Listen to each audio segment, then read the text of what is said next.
Hey guys, Clint here with CSTuned in the shop again today with Teter Auto, and we have a pretty cool car on the dyno today. It is a 2011 Subaru STI that is fully built with a Teter Automotive Delta long block. That's their closed deck variant, and this car is running a 35R tuned on flex fuel using Ecutech as the tuning solution. Hopefully this car puts some good numbers down today. 35R is a nicely sized turbo that's going to hopefully have very good boost response and a combination of good map settings and good fuel. Hopefully we'll push this thing to the moon and beyond.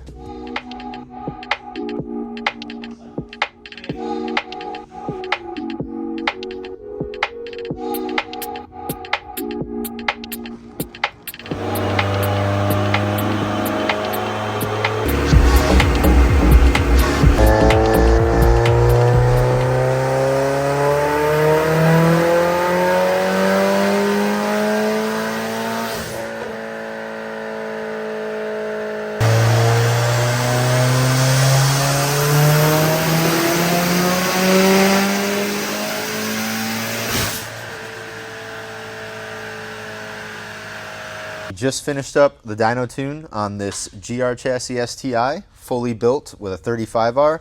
Let's see what the results were.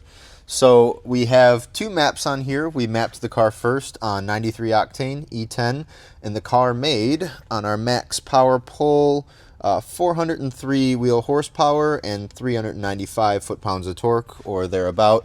Obviously those numbers will change from one run to the next, and depending on outside temperatures and all that. We had a pretty nice day in the shop today as far as temperature goes, so it does help this car a little bit.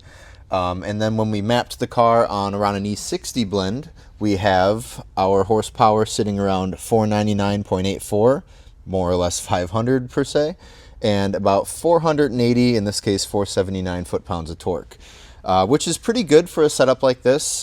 We could make more horsepower if we had the ability to. Unfortunately, even though the turbo is great on this car, we are going to be limited by the factory cams. You can actually see on these two much higher dyno graphs here, all we did was adjust a little bit of cam timing and change the fueling up top just to see if we could squeak out any more power, and unfortunately the cams just don't want to give us what we want, so we work with what we got, and this car should still be super rowdy and a lot of fun for the owner. To add to that, this is a built motor that gets beat on almost daily, and it already has 30,000 miles on it, so for a result like that, we're pretty happy.